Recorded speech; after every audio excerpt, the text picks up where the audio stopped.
ఒకవేళ మన జీవితంలో ఈ కళ అనేది లేనట్లయితే అప్పుడు ఈ జీవితం నీరసంగా మారిపోతుంది. ఒకవేళ నేను మిమ్మల్ని అన్నిటికన్నా పెద్ద కళ ఏది అని అడిగితే ఒకరు చెప్తారు చిత్రకళ అని, ఎందుకంటే అది వారి మనసుకి సంతోషాన్ని ఇస్తుంది. ఒకరు చెప్తారు యుద్ధ కళ అని, ఎందుకంటే అందులో వారికి విజయం లభిస్తుంది. మరొకరు చెప్తారు భవనాన్ని నిర్మించే కళ, ఎందుకంటే అందులో వారికి నీడ దొరుకుతుంది కాబట్టి. మరొకరు చెప్తారు సంగీత కళ అని, ఇంకొకరు నృత్య కళ అని, ఇంకొకరు అభినయ కళ అని చెప్తూ ఉంటారు. ఇలా ఎన్నో కళలున్నాయి. అందుకని ఈ కళల విషయంలో మనం వివాదించటం మంచిది కాదు, సరైంది కాదు కూడా. ఎందుకంటే ప్రతి వ్యక్తికి వారి వారి భిన్న భిన్న ఆలోచనలు, వారి భిన్న భిన్న దృష్టికోణాలు ఉంటాయి కనుక.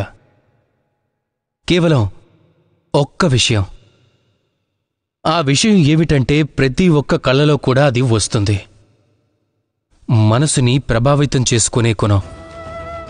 అయితే అన్నిటికన్నా పెద్ద కళ ఏంటంటే మనసుని ప్రభావితం చేసేదే.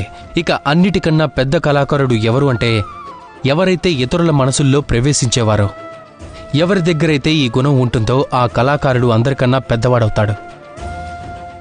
ఒకవేళ ఈ ప్రపంచం ఒక చిత్రం అయితే మనం ఈ చిత్రంలో కళాకారులం. ఇక ఇక్కడ కూడా అందరికంటే పెద్ద కళాకారుడు ఎవరవుతారు అంటే ఇతరుల మనసుల్లో ప్రవేశించి అక్కడ స్థానాన్ని ఏర్పరచుకునేవారు.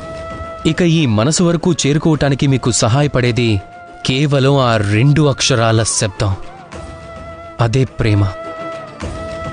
కనుక మీరు ప్రేమిస్తూ ఉండండి, జగతిని గెలుస్తూ ఉండండి. రాధాకృష్ణ.